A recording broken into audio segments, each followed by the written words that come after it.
Middle School. Well, good morning, everyone. I'm sorry. There's a tradition around where I come from, the state of Delaware. When there's a governor in the room, you got to stand up.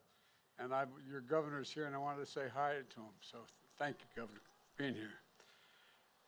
It's a wonderful Thanksgiving tradition here at the White House. There's a lot to say about it, but it's chilly outside, so I'm going to keep this short. Nobody likes it when their turkey gets cold.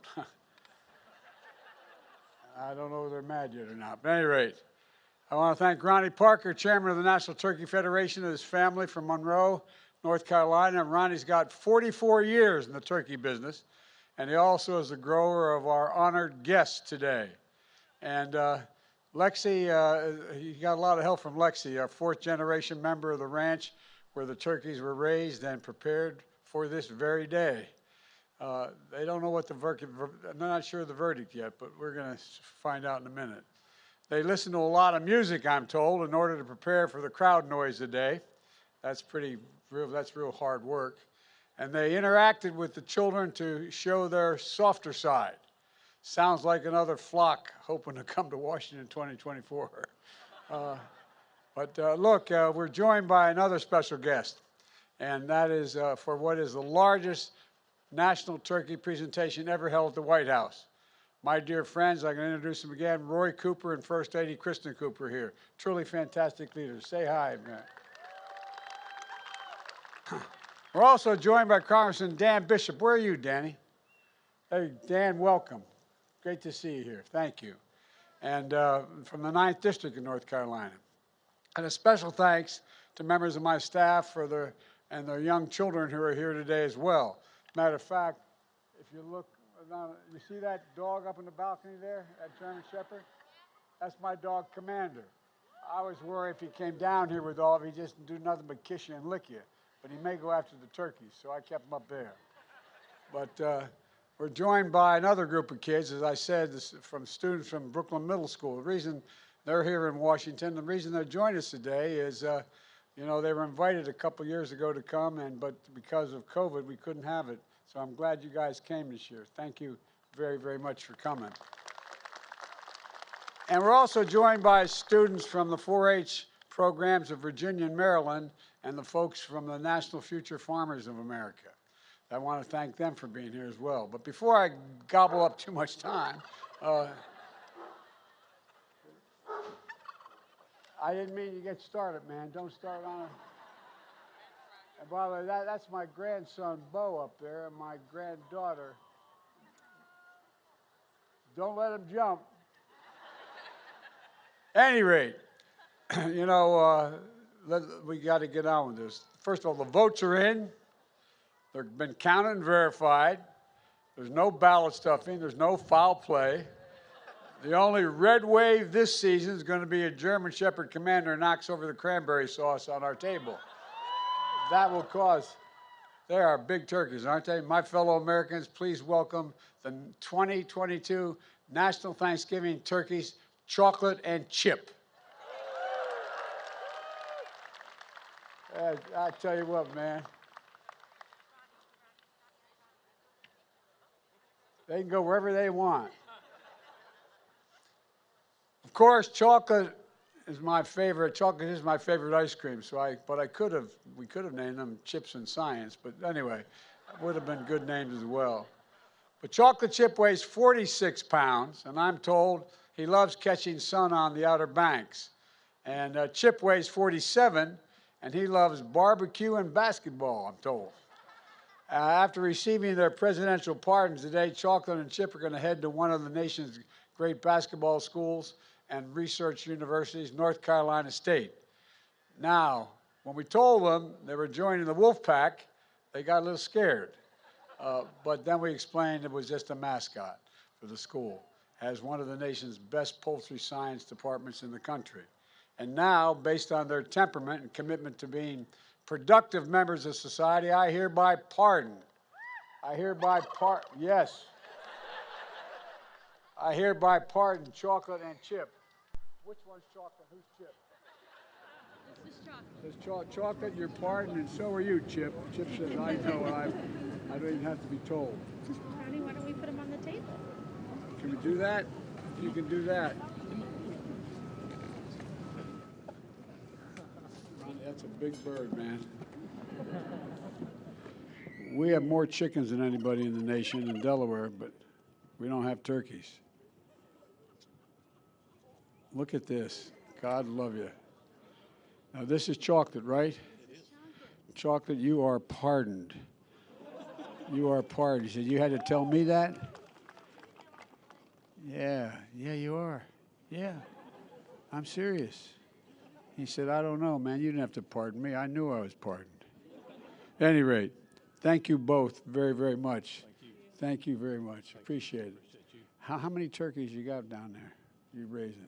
Circle S Ranch grows about 9.5 million turkeys a year. God love you. 9.5 million turkeys. I tell you what, that's like some of the countries I've been to.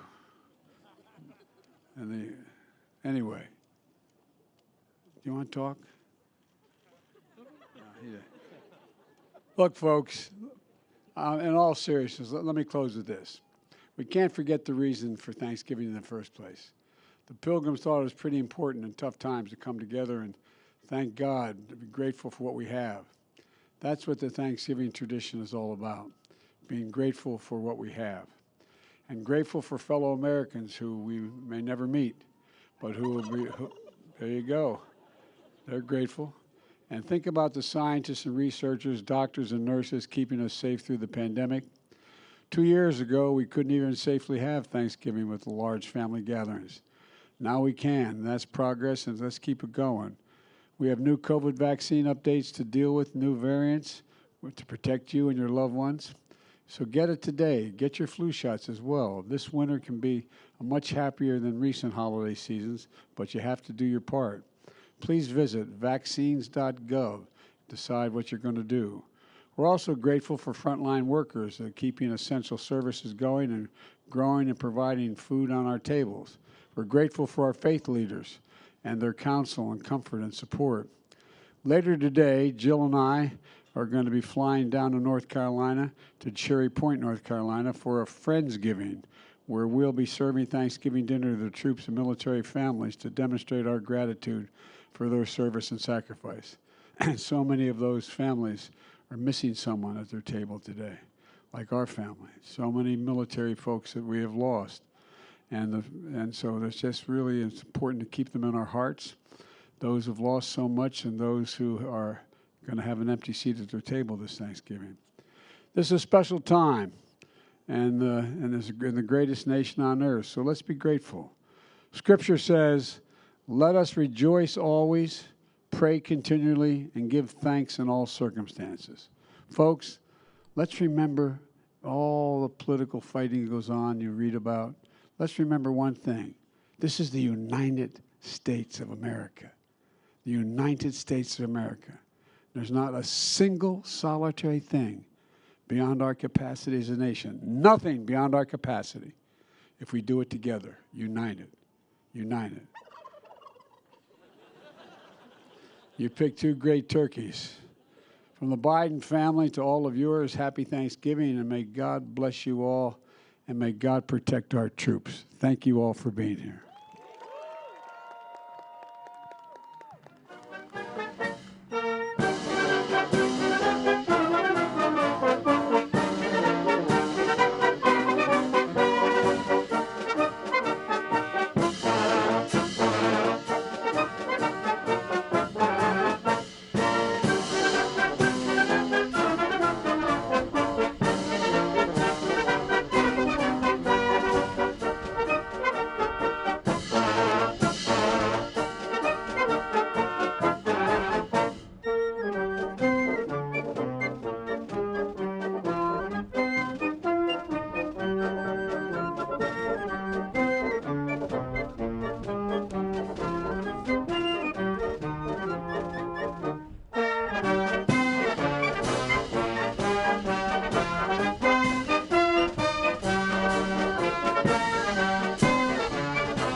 Monroe.